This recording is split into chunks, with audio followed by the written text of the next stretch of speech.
Maduke Stars, Sport Next Level. Huyu mwamba anaitwa Musa Bala Conte. Ni mchezaji wa kimataifa kutoka Guinea ambaye hivi sasa ni miongoni mwa wale wanaohusishwa sana katika usajili mpya wa wekundu wa Msimbazi Simba. Huyu ni kiungo mkata shombo, kiungo mchezesha timu kwa mipira mirefu. Sasa mchezaji huyu ambaye hivi sasa yungali katika klabu ya Sfaxien ya kule nchini Tunisia, inaelezwa kwamba mwishoni mwa msimu huu, kwa maana mwezi huu wa 6, atakuwa huru. Kwa hiyo miongoni mwa klabu zinazohusishwa sana na yeye ni pamoja na wekundu wa Msimbazi Simba, kwamba akiwa chini ya kocha Fadlu Davids ama yeyote katika msimu ujao 2025-26, maana yake anakwenda kuimarisha eneo la kati la kiungo ambalo Simba watakuwa wamepata jembe haswa. Ni kwa sababu gani? Kama ujuavyo ndugu mtazamaji wa Maduke Stars Sport Next Level, hapa tunajaribu sio tu kumtaja mchezaji bali pia kuangalia small details, mambo madogo madogo yanayodhihirisha juu ya ubora wake na kwa nini anahusishwa na klabu mbalimbali kama hii ya wekundu wa Msimbazi Simba. Zipo pia klabu nyingine zinahusishwa naye, lakini hapa kwa presentation hii, kwa uwasilishaji huu, tutahusisha na klabu ya wekundu wa Msimbazi Simba ambayo katika mbio hizo za kuania saini ya mchezaji huyu iko mstari wa mbele. Huyu Musa Bala Conte ni nani? Kama nilivyotoka kueleza awali, ni kiungo. Katika uchezaji wa Sfaxien kwenye baadhi ya mechi wanacheza baada ya golikipa. Ni walinzi 4, viungo 3, washambuliaji 3. Yeye yupo katika wale 3 kwenye klabu ya Sfaxien. Yes, huu ni mfumo ambao amekuwa akiutumia sana kocha wao Perrin, yeye akiwa hapa na mara nyingi akiwa kwenye upande wa kulia. Ingawa kwenye kucheza anarudi average possession, nafasi kwa wastani anakuwa kati, analinda ukuta wao, kuifanya Sfaxien isiyo inafikiwa sana. Kwenye msimu wa ligi kuu ya Tunisia, Sfaxien bahati mbaya sana kwao imemaliza nafasi ya 7. Kwa hiyo haimo miongoni mwa zile klabu 4 za juu zenye kupata tiketi za kuwakilisha Tunisia katika michuano ya CAF. Lakini Musa Bala Conte atakapotua Simba kwa mfano, umri wake huyu mwamba ni miaka 21 tu, kwa sababu alizaliwa tarehe 15 mwezi wa 4 mwaka 2004. Akitua Simba atakuwa ni miongoni mwa wachezaji wadogo zaidi kwa umri katika kile kikosi cha wachezaji wakubwa, kwa sababu hata sasa ukiangalia wachezaji wale senior squad, ile timu ya wakubwa wa Simba, utaona kana kwamba ndani ya Simba anaowazidi umri ni wachache sana, akiwamo Ladak Chasambi. Yeye kazaliwa tarehe 15 kama yeye, lakini mwezi wa 3 2004. Kwa hiyo Musa Bala Conte anamzidi Chasambi kwa wastani wa mwezi mmoja tu. Waliobaki wengi katika wale wachezaji wakubwa wa Simba, wengi wamemzidi umri. Edwin Chazbalua na miaka 23. Taja wengine, kina Valentino Uma, akina Jasha Aua, wote umri wao ni mkubwa kuliko huyu mwamba. Lakini urefu wake sasa, huyu mwamba urefu wake ni futi 6 na inchi 1. Yes, akitua Simba kwa mfano ile ambayo msimu huu imekuwa ikitumika zaidi chini ya kocha Fadlu Davids, mchezaji anemzidi urefu katika kile kikosi kinachocheza mara kwa mara ni mmoja tu, ni Fabrice Luamba Ngoma, ambaye naye ana urefu wa futi 6 na inchi 1. Lakini ukienda kwenye centimeters, huyu mwamba Musa Bala Conte urefu wake ni sentimita 186, Ngoma sentimita 188. Kwa hiyo kazidiwa na Ngoma kwa urefu wa sentimita 2. Lakini ni mrefu zaidi ya golikipa Musa Pimpin Kamara, raia mwenzake wa Guinea. Lakini Kamara naye ana urefu wa futi 6 inchi 1, lakini kwenye centimeters Kamara ana urefu wa sentimita 185, Musa Bala Conte ana urefu wa sentimita 186. Kwa hiyo atakuwa amemzidi Kamara kwa sentimita 1. Waliobaki wengi hawamfikii urefu Musa Bala Conte pindi akijiunga katika kikosi cha wekundu wa Msimbazi Simba, na itakuwa habari njema sana kwa wekundu wa Msimbazi Simba kwa kuzingatia kwamba msimu ujao inakwenda kushiriki michuano ya ligi ya mabingwa barani Afrika. Hapo achia mbali ligi kuu Tanzania bara, kombe la shirikisho la benki ya CRDB na michuano mingine kama kombe la Mapinduzi. Musa Bala Conte guu lake lenye nguvu zaidi ni la kulia. Yes, kulia ndio mguu wake wenye nguvu zaidi, akiutumia katika kufanikisha mipango yake mingi anapokuwa na mpira, hasa kupiga mipira mirefu inayokwenda kwa usahihi takriban 50%. Musa Bala Conte. Lakini ukitaka kujua juu ya ufanisi wake, ni vizuri kuangalia katika mechi za kombe la shirikisho barani Afrika ambazo klabu yake Satisfaction ilikuwa katika kundi moja na wekundu wa Msimbazi Simba. Kundi la A wakiwa pia na Bravo Shidimakish kama tunakumbuka vizuri na CS Constantine. Satisfaction haikuwa miongoni mwa timu zilizofuzu kwa hatua ya robo finali. Robo finali walikwenda wekundu wa Msimbazi Simba waliongoza kundi pamoja na CS Constantine ya Tunisia. Lakini kwenye kucheza kwenye hizi mechi sita za hatua ya makundi ya kombe la shirikisho barani Afrika ndipo ambapo Musa Bala Conte kwa kiasi kikubwa alidhihirisha ubora wake na kumfanya awaniwe na timu mbalimbali wakiwamo wekundu wa Msimbazi Simba ambao alicheza nao katika mechi zote mbili nyumbani na ugenini. Kule Tunisia wakati wanafungwa 1-0, yeye alicheza na ni miongoni mwa wachezaji wa Satisfaction walionyesha kiwango bora sana ingawa walifungwa. Kwenye mechi kwa Mkapa Simba walishinda 2-1. Tunakumbuka vizuri mabao ya Kibu Dennis Prosper, moja wapo likiwa la kuelekea mwishoni mwa mechi, yani katika dakika za nyongeza za muda wa nyongeza wa muamuzi kufidia muda ambao ulipotea kwa sababu mbalimbali. Kibu Dennis Prosper akafunga bao la ushindi. Miongoni mwa wachezaji waliong'ara sana katika mechi hiyo ambayo siku hiyo Satisfaction walikuwa wakizuia zaidi kwa maelekezo ya kocha wao Olivier Perrin, alikuwa ni pamoja na Musa Bala Conte. Ilikuwaje sasa? Kwenye kombe la shirikisho kwa ujumla wake mechi sita za hatua makundi za Satisfaction yeye alicheza zote 6 out of 6. Asilimia 100 alicheza mechi hizi. Lakini dakika alizocheza alicheza kwa dakika 531 kati ya dakika 540. Kwa lugha nyingine alikosa dakika 9 tu ukichanganya dakika zote za mechi sita za hatua ya makundi kombe la shirikisho, maana mechi sita 90 mara 6 ni dakika 540. Hivyo inaonyesha ni namna gani huwa ni mchezaji muhimu katika kikosi cha Satisfaction, ambayo hata hivyo taarifa zinaeleza kwamba mwishoni mwa msimu wanaagana. Satisfaction haiko vizuri kifedha, madeni ni mengi, wachezaji wengi wako katika harakati za kuondoka katika timu hiyo. Miongoni mwao ni yeye Musa Bala Conte, na taarifa zinaeleza kwamba washakubaliana pande zote mbili kwamba sasa akatafute maisha kwingine, maana wao Satisfaction kiuchumi wameyumba. Hivyo ni fursa kwa wekundu wa Msimbazi Simba na klabu nyingine. Mwenye kisu kikali bila shaka ndio atakayekula nyama. Mwenye ushawishi mkubwa hasa kifedha na mipango kazi ya timu atampata Musa Bala Conte endapo watamhitaji kwa huduma yake. Simba wanahusishwa kwenye mechi hizi sita. Mwamba huyu kagusa mipira, tunasema touches, ambazo ndugu mtazamaji wa Mbwaduke Stats Sport Next Level, hapa panadhihirisha juu ya namna mchezaji anavyohusika kwenye mechi. Mechi hizi sita kagusa mipira, tunasema touches, mara 319. Halafu baada ya kugusa mipira mara 319, Musa Bala Conte katoa pasi. Pasi alizotoa ndizo hizi nilizotaka kuzichanganya hapa. Ametoa pasi 234, kati ya hizi zilizofika ni pasi 199, ikiashiria ufanisi wa pasi, passing accuracy ya around asilimia 85. Unaweza kuona ni mchezaji wa namna gani katika kulinda mali, kuhakikisha mpira haupotei pindi anapotoa pasi, zinafika kwa usahihi kwa asilimia 85. Lakini kuna mambo mengine sasa. Yeye kama kiungo na kiungo wa ukabaji, majukumu yake katika ulinzi yako vipi? Tukiangalia majukumu ya kiulinzi, bila shaka tutapaswa kuangalia aerial duels, mapambano ya mipira ya juu. Tutapaswa kuangalia ground duels, mapambano mipira ya chini. Tutapaswa kuangalia tackling, tutapaswa kuangalia interceptions, tutapaswa kuangalia clearances. Haya yanaweza yakaashiria juu ya uwezo wake katika kuipigania timu. Kwenye mipira ya juu, Musa Bala Conte kapigania mipira 15 katika mechi hizi sita. Kwenye mipira 15 kafanikiwa mipira 11, ambayo ni ufanisi wa around asilimia 73. Ala, kumbe anatumia vizuri urefu wake wa futi 6 na inchi 1. Urefu wake sentimita 186 katika kushinda mapambano ya mipira ya juu. Kwa mfano, katika mechi aliyocheza dhidi ya Simba kule Tunisia, mipira ya juu alipigania 5, Mwamba alishinda mipira yote 5. Hakuna mchezaji wa Simba alimshinda Musa Bala Conte katika mipira ya juu kwenye mechi iliyochezwa Tunisia.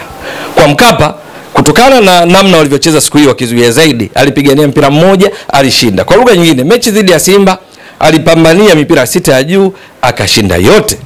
Vipi kuhusu mipira ya chini, ground duels? Kwa pamoja huyu Mwamba mipira ya chini hiyo tunaosema ground duels alipigania mipira 58, halafu akashinda mipira 28, ukiwa ni ufanisi wa around asilimia 49.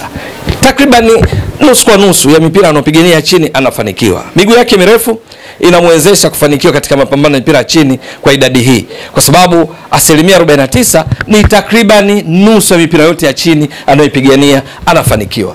Kuhusiana na tackling, Mwamba yuko vizuri katika kuingia uvunguni mwa mchezaji wa timu pinzani na kuchukua mpira bila kusababisha madhara kwa maana ya faulo. Amefanya tackling 16 kwa mafanikio. Interceptions, kuingilia mpira wakati wa pinzani wanapasiana, yeye anaingilia, anachukua, anafanya intercept. Lakini pia wakati mpinzani anapojaribu kutuliza mpira unafika, ni sehemu interceptions. Ama pass, wanapopasiana ama kudribble mipira kuingilia, yote ni interception. Amefanya kwa mafanikio mara 6. Clearances, kuosha mpira, kubutua kutoka katika eneo hatarishi, amebutua mara 6 kwa mafanikio na kuinusuru timu yake kutoka katika mashambulizi ya upinzani. Musa Bala Conte anapoamua kudribble mipira, kuikokota, amefanikiwa kudribble. Huwa anafanya mara chache, sio jukumu lake sana katika eneo lake, lakini amedribble mara 4, amefanikiwa mara 4. Musa Bala Conte, unaona ni asilimia 100 ya ufanisi katika kudribble mipira pale anapoamua kufanya hivyo. Lakini panapostahili huwa anacheza faulo za kujitoa kafara kuhakikisha timu yake inakuwa salama, inaepukana na mashambulizi hatarishi, hasa yale mashambulizi ya kushtukiza kutoka kwa wapinzani, mashambulizi ya kujibu, counter attack. Amecheza faulo 14, halafu yeye amechezewa faulo 8. Ndio Musa Bala Conte. Sasa kwa nini ni muhimu sana katika Simba pindi wakimpata? Eneo moja wapo ambalo Simba wanahitaji kuboresha ni eneo la kati. Fabrice Luamba Ngoma, Yusuf Kagoma, Mzamiru Yasini, Agustino Kejefa ni miongoni mwa wachezaji ambao wanacheza eneo hili pamoja na Deborah Fernandez Mavambo. Lakini Simba kwenye kucheza kwake kuanzia hatua ya makundi kombe la shirikisho mpaka finali waliocheza dhidi ya RS Berkane, kuna baadhi ya mechi Fabrice Luamba Ngoma, Yusuf Kagoma ni binadamu. Kuna baadhi ya mechi hawai katika kiwango cha ubora kwa sababu sio kila siku zinafanana. Wanapokuwa hapo kwenye kiwango bora, bado kocha Fadu Davis huonekana kuwa anapata shida katika kuwabadili kwa sababu pengine wale waliopo nje hawampi kile akitakacho. Ushahidi ni kwamba mechi ya Simba dhidi ya RS Berkane kule Morocco, Fabrice Luamba Ngoma hakupigania mpira wote wa chini katika dakika 90 alizocheza, hakupigania mpira wote wa juu, hakufanya tackling yoyote, hakucheza faulo, hakuchezewa faulo, yeye akiwa sehemu ya viungo pale ukabaji, yeye na Yusuf Kagoma. Lakini bado Fadu Davis alikosa ujasiri wa kumtoa Ngoma kumleta mbadala, bila shaka kwa sababu anajua kumpata mwingine anayetoa ofa ile anayoitoa Ngoma pengine ni shida kwake. Sasa kwa sababu hii ujio wa Musa Bala Conte mwenye urefu kama Fabrice Luamba Ngoma wakizidiana sentimita 2 kama nilivyotoka kueleza, na juu ya ufanisi wake ni dhahiri kwamba Simba watahitaji huduma yake, na wakimpata ataongeza nguvu katika eneo la kati. Kwa mfano Simba katika mapambano ya mipira ya chini, kwenye mechi zao walizocheza mechi 12 kwa maana ya 6 hatua ya makundi, 2 robo finali, 2 nusu finali, 2 finali dhidi ya RS Berkane, Simba walipigania kwa wastani katika kila mechi, wastani ni mipira 71. Lakini waliokuwa wakifanikiwa ni mipira 37. Lakini kwa wastani kwa kila mechi mipira ya juu ambayo Simba alikuwa anapigania, tunasema Airway Jewels, kwa wastani kila mechi walikuwa wanapigania mipira 32. Waliokuwa wakifanikiwa ni mipira 15, ambayo ni ufanisi wa around asilimia 47. Yani kwa lugha nyingine mipira 37 katika 71 ni around asilimia 52 ya mipira ya chini. Mipira ya juu ni around asilimia 47 kwa sababu ni mipira 15 kati ya mipira 32. Lakini huyu Mwamba kwenye mipira ya juu tumeonesha hapa ni asilimia 73 ya ufanisi. Mechi dhidi ya Simba mipira yote ya juu alioruka Musa Bala Conte, hakuna ushindani aliopata, alifanikiwa yote, hakuna aliyemzuia katika mechi zote 2, hakuna, kote alishinda. Sasa Simba kwa kuona kwamba ufanisi wao wa mipira ya juu ni asilimia 47 kwa wastani kwa timu, ni dhahiri kwamba ujio wa Musa Bala Conte mwenye ufanisi wa asilimia 73 katika mipira ya juu, ni dhahiri kwamba yeye ni muhimu kuwapo kikosini endapo watampata. Ataongeza kitu, lakini pia kwa sharti kwamba aendeleze kiwango kile anachokionyesha sasa katika klabu ya Sefaction, kwa sababu tunajua mpira wa miguu mchezaji anaweza kaonyesha kiwango bora katika timu A, timu B akawa chini ya kiwango kiasi kwamba utashangaa ndiye huyu alikuwa akijadiliwa wakati wa tetesi za usajili.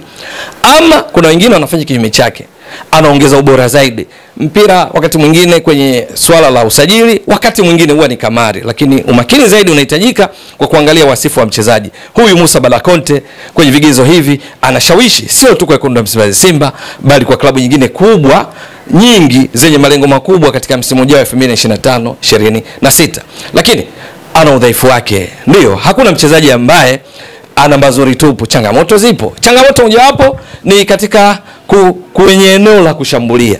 Musa Bala Conte hana rekodi nzuri sana katika mechi hizi 6 za kombe la shirikisho barani Afrika katika eneo la kushambulia. Ni kwa sababu gani? Kwa mfano, mashuti mechi zote hizi alizocheza dakika 531 Mwamba kapiga mashuti 5, lilo lenga lango ni shuti moja tu. Hana goli, mengi anakwenda nje, 80% ya mashuti yake.